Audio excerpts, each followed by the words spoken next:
Gedung tinggi kini mudah ditemukan di pelosok Jakarta. Bahkan di kawasan dengan fasilitas umum yang minim pun, gedung tinggi berdiri. Berdasarkan data Dinas Pengawasan dan Penertiban Bangunan P2B, saat ini terdapat 800 bangunan berlantai 9 ke atas di Jakarta. Pertumbuhan gedung tinggi paling pesat terjadi tahun 2013, terutama gedung perkantoran dan apartemen. Jakarta tampaknya bakal terus membangun. Ratusan gedung tinggi baru terus bermunculan. Menurut data Collier International Indonesia, saat ini terdapat 133 bangunan tinggi yang sedang dalam proses konstruksi. Namun sayangnya data terakhir Dinas Pemadam Kebakaran dan Penanggulangan Bencana Damkar dan PB menyebutkan bahwa dari 800 gedung tinggi, 172 diantaranya rawan kebakaran. Namun sayangnya data terakhir Dinas Pemadam Kebakaran dan Penanggulangan Bencana Damkar dan PB menyebutkan bahwa dari 800 gedung tinggi, 172 diantaranya rawan kebakaran. Syarat pengamanan kebakaran yang tidak dipenuhi antara lain detektor asap, sistem alarm, alat pemadam, tangga darurat, dan lain sebagainya. Kebakaran gedung Wisma Kosgoro membuka mata publik bahwa tidak mudah mengantisipasi kebakaran gedung tinggi di Jakarta. Aparat Dinas Pemadam Kebakaran dan Penanggulangan Bencana Provinsi DKI Jakarta disinyalir tidak akan siap menghadapi kebakaran di gedung-gedung tinggi, terutama yang berada di kawasan strategis seperti Jalan MH Tamrin, Jalan Jenderal Sudirman, dan kawasan Kuningan. Saatnya pemerintah memikirkan untuk menambah peralatan pemadam kebakaran yang lebih canggih sesuai dengan peningkatan pertumbuhan gedung tinggi. Pemprov DKI Jakarta juga harus ketat dalam memberikan izin kepada pengembang untuk membangun gedung.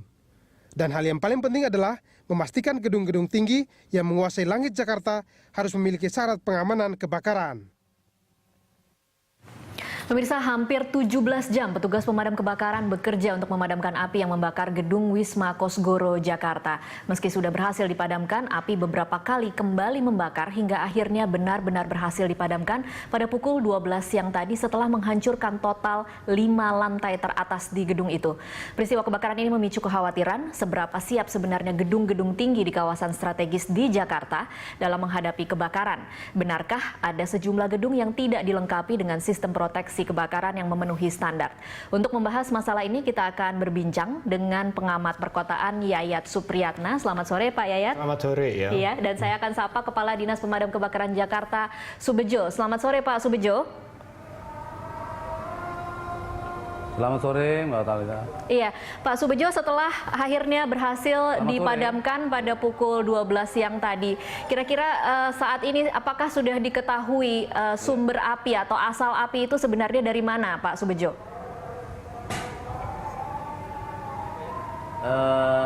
Berdasarkan informasi bahwa sumber api itu berasal dari lantai 16, ya lantai 16. Tapi lokasi persisnya kami belum dapat informasi yang jelas dan merambat ke lantai yang lebih atas. Oke, kita menyaksikan tadi malam bagaimana kebakaran itu sebenarnya bermulai pada pukul 6:30, kemudian dinyatakan padam pada pukul 11, kemudian timbul lagi pada pukul 11, ada lagi kebakaran, bisa dimatikan pada dini hari, ada lagi kemudian merambat. Apa sebenarnya yang terjadi dalam proses pemadaman, Pak Subedjo? Ya, memang untuk operasi pemadaman bangunan tinggi relatif lebih sulit dibandingkan kebakaran horizontal atau kebakaran terbuka. Ya, untuk bangunan yang tinggi apalagi tertutup itu atau disebut juga close fire itu memang membutuhkan ketelitian, kecermatan dari petugas untuk meyakinkan bahwa petugas selamat. Karena yang paling banyak mengancam adalah asapnya yang sangat mematikan gitu ya, produk dari kebakaran.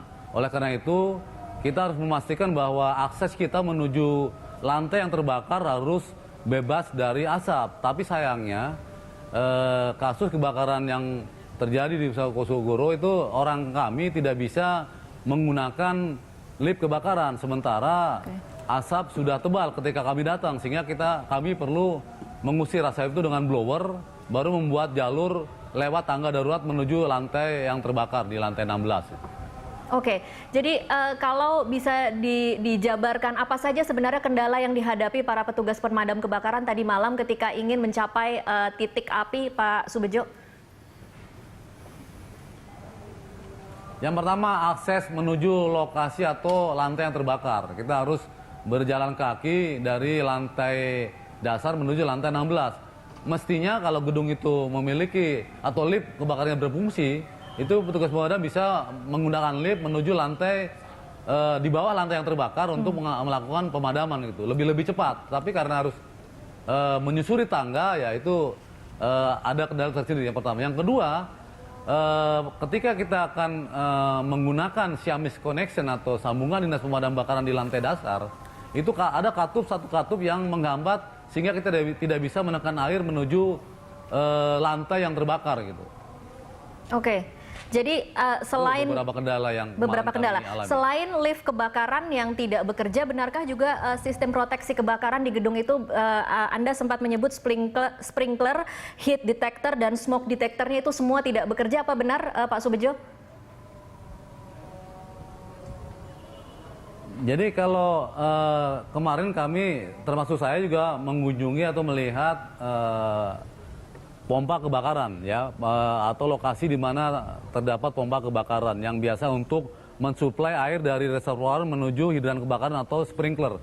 Dan pada saat itu memang pompanya tidak bisa dioperasikan, sehingga praktis sprinkler yang ada di lantai-lantai dan hidran kebakaran yang ada juga di lantai-lantai tidak bisa kita manfaatkan, sehingga kita perlu mendorong air dari unit kita melalui Siamese connection yang setelah kita buka katupnya baru bisa mendorong air ke lantai yang terbakar gitu. Baru orang pemadam dengan menggunakan landing valve atau kopling 2,5 in kita hubungkan dengan pemancar dan selang yang kami bawa ke lantai yang terbakar untuk melakukan pemadaman. Oke, Pak Subedjo ditahan dulu, saya akan berbincang dengan Pak Yayat. Ini ada banyak sekali yang tidak bekerja di waktu yang bersamaan, ada lift kebakaran yang harusnya berfungsi tidak berfungsi, kemudian pompa airnya juga tidak berfungsi, jadi semuanya tidak berfungsi. Haruskah kita khawatir kemudian ini terjadi di banyak gedung lainnya di Jakarta, Pak Yayat? Kemungkinan bisa. Ini kan artinya sebuah sinyal ya, sebuah peringatan bagi semua pemilik bangunan atau pengelola bangunan tinggi di Jakarta untuk lebih waspada. Apa pelajaran yang kita dapatkan dari kebakaran di Gedung Kesgoro? Yaitu sistem peringatan dininya, sistem pemadaman protektif yang pasif maupun yang aktif. Jadi ini betul-betul harus diaudit dan dicek kembali. Seperti dikatakan tadi, misalnya di dalam Perda nomor 7 tahun 2010, gedung itu harus dipenuhi dengan syarat keamanan, kenyamanan, dan keselamatan. Nah, salah satu adalah sistem pemadam kebakaran dininya. Kemudian seperti dikatakan oleh Pak Bejo tadi, dikatakan berapa besar sebetulnya kapasitas alat pemadam Jakarta secara manual atau dengan mobil tangga itu mencapai tinggi kelantaian maksimal. Gedung-gedung tinggi lainnya bagaimana? Jadi otomatis pemilik bangunan juga harus memperhatikan sistem lift kebakaran yang harus berfungsi pada saat kebakaran terjadi sehingga mobilitas petugas itu bisa cepat mencapai tempat kejadian. Nah, jadi dengan kejadian ini kan orang melihat bahwa ada gagal sistem di dalamnya di pemilik gedung tersebut. Oke, siapa sebenarnya yang seharusnya bertugas mengaudit dan memastikan itu bekerja secara periodik mungkin? Ya, sebetulnya kan ada P2B ya, Unit Pengawas Penertiban yang Bangunan. Yang ada di bawah Pemda DKI. Tadi terkait dengan sistem alat keselamatan kebakaran ada Damkar. Harus diaudit kembali. Tadi ada lebih dari 170 bangunan tinggi di Jakarta. Nah, yang menjadi pertanyaan bagaimana audit itu dijalankan atau tidak. Nah, sekarang menjadi pertanyaan siapa sebetulnya otoritas yang bisa menginspeksi bangunan-bangunan itu dan bagaimana sertifikasi bangunan layak huni. Ingat, di Jakarta ini orang bukan hanya IMB untuk mendirikan bangunan, tapi juga ada sertifikat layak fungsi. Artinya bangunan itu ketika digunakan betul-betul fungsinya memberikan perlindungan bagi semua pengguna. Alat-alatnya berfungsi, peralatannya berfungsi, sistem otomatisnya berfungsi.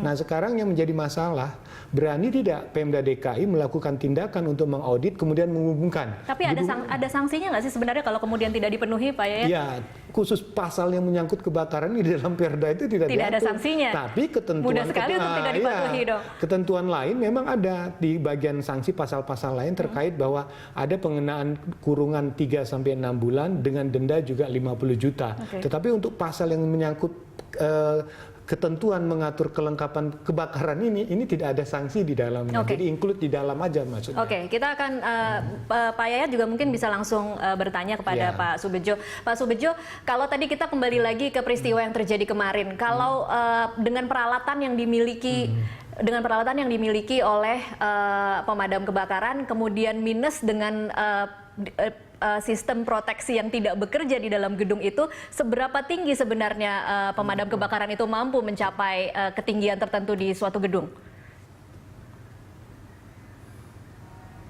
Ya, jadi keberadaan atau fungsi dari skylift atau mobil tangga itu sebetulnya lebih pada untuk fungsi evakuasi penghuni ketika penghuni tidak bisa menggunakan tangga kebakaran atau tangga kebakaran ini bermasalah, mungkin ada hambatan segala macam, sehingga penghuni terpaksa menggunakan pintu bukaan yang ada di dinding dari Jadi bangunan. skylift Sehingga ini kita bukan untuk evakuasi melalui, memadamkan api ya Pak mobil itu. Bejo? Bisa kita gunakan, tapi pemadaman lebih efektif kalau kita lakukan dari dalam bangunan. dalam, oke. Jadi itu yang kita lakukan. Pemadaman dari luar lebih bersifat pendukung, Pak, pendukung. Tapi yang utama harus dari dalam, karena lebih efektif gitu. Kalau kemarin kita lakukan hanya dari luar, saya yakin sampai sekarang belum mati itu api. Oke. Batas ketinggian sekarang skyliftnya sampai berapa, Pak? Kemampuan dari Damkar DKI untuk mencapai tinggi bangunan yang sekarang yang ada di DKI. Apa sampai 20 lantai atau kira-kira 40 meter, 50 meter, Pak?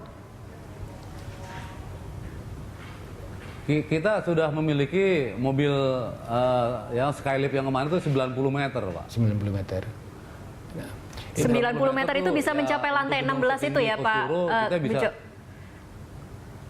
Ya, itu kemarin kita bisa lakukan. Untuk lantai 20 juga bisa kita lakukan pemadaman dari luar, penyemprotan air dari luar. Tetapi kita tetap harus lakukan pemadaman dari dalam, dan itu lebih efektif.